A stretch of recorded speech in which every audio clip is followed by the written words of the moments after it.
आज मेरा मन हुआ कुछ हैवी खाने का ब्रेकफास्ट में, तो मैंने बनाया मलाई का पराठा। जो दूध की मलाई होती है उसका पराठा।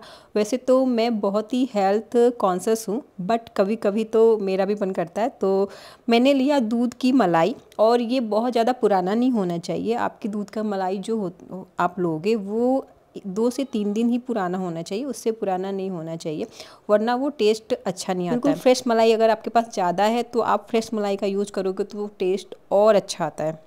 ये जो मलाई की क्वांटिटी है वो मैंने लिए हैं 5 पराठे बनाने के लिए, और इस मलाई में मैं ऐड करूँगी थोड़ा सा प्याज और हरी मिर्च, और प्याज और हरी मिर्च के साथ इसमें ऐड करूँगी थोड़ा सा कलौंजी, जिसे हम मंगरेला भी बोलते हैं। और बहुत लोग कलौंजी बोलते हैं, बहुत लोग मंगरेला बोलते हैं। और इसमें सिर्फ 3 चीज़ें ही ऐड होती हैं, अनियन, ग्रीन चिली एंड कलौंजी।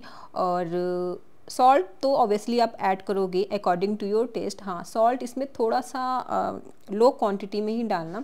अगर थोड़ा ज़्यादा क्वांटिटी में डालते हो तो वो सॉल्टी सा ज़्यादा लगता है, फिर वो अच्छा टेस्ट नहीं आता है। सो सारी चीज़ें ऐड करने के बाद मैंने इसको मिक्स किया, और जब मैं मिक्स कर रही थी तो मुझे लगा अनियन थोड़ा सा कम है, तो मुझे लगा अनियन थोड़ा सा और इसमें ऐड होना चाहिए। तो मैंने थोड़ा सा अनियन इसमें ऐड किया अगेन, और दोबारा अनियन जब मैंने ऐड किया तो दोबारा मैंने इसे मिक्स किया, और सारी चीज़ें मिक्स हो गई थी। और लास्ट में मैंने डाला इसमें सॉल्ट।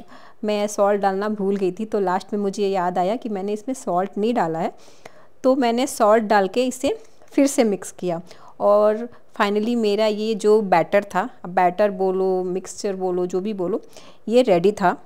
अगर आप तीखा ज़्यादा खाते हो तो आप इसमें और हरी मिर्ची ऐड कर सकते हो। मैंने हर्षल की वजह से थोड़ा सा कम हरी मिर्ची डाला था, वरना तीखा मुझे बहुत पसंद है, तो इसलिए मैंने कम डाला था।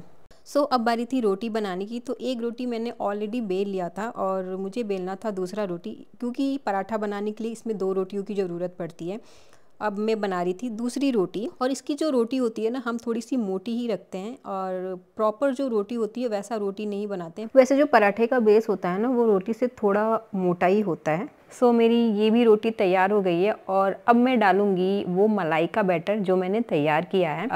जिस रोटी को मैंने प्लेट पे रखा है उसमें डालूंगी मैं मलाई का बैटर, और मलाई का बैटर डालने के बाद उसको मैं कवर करूँगी दूसरे रोटी से। और बैटर को जब भी हम रोटी के ऊपर डालते हैं ना, तो इस बात का ज़रूर ध्यान रखना चाहिए कि वो रोटी से बाहर ना जाए। इतनी क्वांटिटी में ही डालना है जितनी क्वांटिटी में वो अंदर ही रहे। इस बहुत ज़्यादा क्वांटिटी में बैटर को नहीं डालना है। अगर ज़्यादा क्वांटिटी में हम बैटर को डालेंगे तो वो रोटी से बाहर आ जाएगा, फिर वो रोटी तवे पे जब हम सेकते हैं ना तो उसमें प्रॉब्लम आती है। और फिर हम इसे दूसरी रोटी से जब बंद करते हैं तो with the help of water हम उसे प्रेस करते हैं, और बहुत ही अच्छे से प्रेस करते हैं, ताकि वो जो बैटर है वो दोनों रोटी के बीच में अच्छे से इंटैक्ट रहे। तो मैं रोटी को अच्छे से प्रेस कर रही हूँ, ताकि अच्छे से उसकी जो फिलिंग है अंदर ही रहे। और इसे बहुत ही केयरफुली उठा के तवे पे डालना होता है। इसका उठाने का भी टेक्निक होता है, जैसे मैंने दोनों हाथों से उठा के तवे पे डाला, और बहुत ही ये डेलिकेट होता है ना, तो उससे निकलने के चांसेस बहुत होते हैं। और अब मैं बनाने जा रही हूँ दूसरी रोटी, और इसका मैं आपको क्लोज व्यू दूंगी। ये तो आपको मैं दूर से दिखा रही थी, अब मैं इसका जो सेकंड वाला पराठा बनाऊंगी ना, उसका मैं आपको क्लोज व्यू दूंगी। और जो ये पराठा है ना, ये मेरा बहुत ही फेवरेट पराठा है। और हमारी शादी के बाद जब मैंने अपने हस्बैंड को पहली बार खिलाया था तो उनको भी ये पराठा बहुत टेस्टी लगा था। लेकिन ये पराठा आप हमेशा खाओगे तो आपका वेट तो बढ़ ही जाएगा। तो हम ये पराठा 6 महीने में या 4 महीने में एक बार बना के खाते हैं। इस रेगुलरली तो आप कभी, अगर आपको अपना वेट बढ़ाना है तो आप पराठा ये रोज़ खा सकते हो, और आप वेट गेन कर सकते हो। और हमें वेट गेन तो करना नहीं है, तो हम ये कभी कभी खाते हैं। कभी कभी मुझे ये पराठा खाने के लिए बहुत ज़्यादा क्रेविंग होती है, तो मैं ये पराठा अपनी क्रेविंग को शांत करने के लिए बना लेती हूँ। और इस पराठे को दोनों तरफ से अच्छे से सेकना है, दोनों तरफ जब तक वो लाल ना हो जाए। और उसके बाद हम इसके ऊपर थोड़ा सा घी डालते हैं, और घी डालने के बाद पराठा थोड़ा सा फूलने लगता है, इसलिए उसकी जो अंदर की स्टफिंग है वो थोड़ी थोड़ी निकलने लगती है।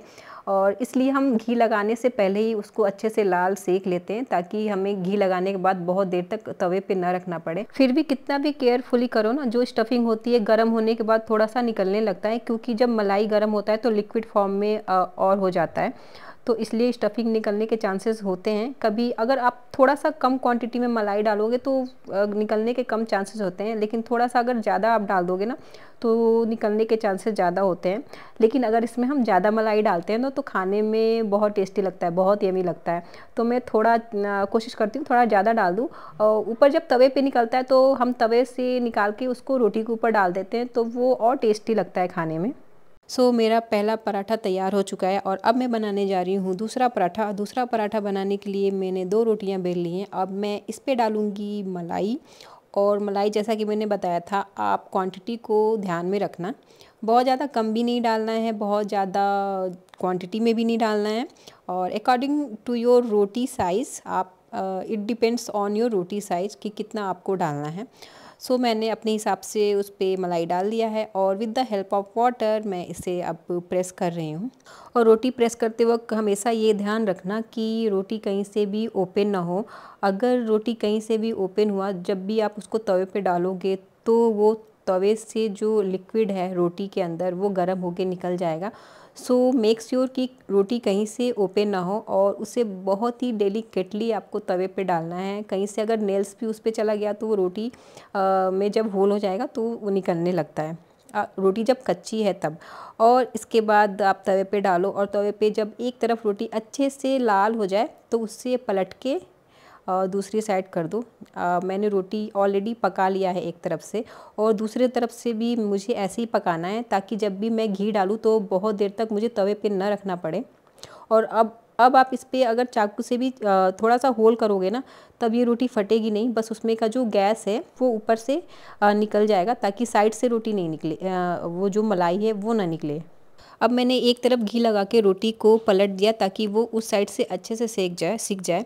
और अब मैं दूसरी साइड भी घी लगा रही हूँ और इसको भी तुरंत पलट दूंगी। और बहुत देर तक इसको तवे पे नहीं रखना है, अगर ज़्यादा देर तक तवे पे रखोगे तो इसमें से मलाई निकलने के चांसेस होते हैं। मलाई तो थोड़ा बहुत अभी निकलेगा, इसमें से भी निकलेगा, आई नो, क्योंकि घी डालते ही पराठा फूल जाता है, इसलिए मैंने नाइफ़ से इसमें थोड़ा सा होल किया ताकि ऊपर से जो गैस बन रहा है ना वो निकल जाए। अभी भी थोड़ा सा मलाई निकलना शुरू हो गया है। बस बहुत ज़्यादा देर तक हमें इसे नहीं सेकना है और बस हमारा ये भी पराठा बन के तैयार है। और मैं आपको इसे ओपन करके दिखाऊंगी कि ये कितना यमी दिख रहा है और आपको देखने में ही यमी लगेगा ये वाला पराठा। हमारा ब्रेकफास्ट रेडी है और इसको मैं सर्व करूँगी चाय के साथ। और मैं आपको इसका टेक्सचर दिखाती हूँ। टेक्सचर आप अंदर का देखो कितना यमी लग रहा है, खाने में नहीं, देखने में। खाने में तो आपको जब आप बनाओगे तब अच्छा लगेगा। और इसको मैं सर्व कर रही हूँ चाय के साथ। और अगर आप ये एक पराठा खा लिए ना तो आपको 4 घंटे तक भूख नहीं लगने वाली, क्योंकि ये बहुत हैवी होता है। और आपको ये ब्लॉग अच्छा लगा तो please like share and subscribe my channel. Till then bye bye.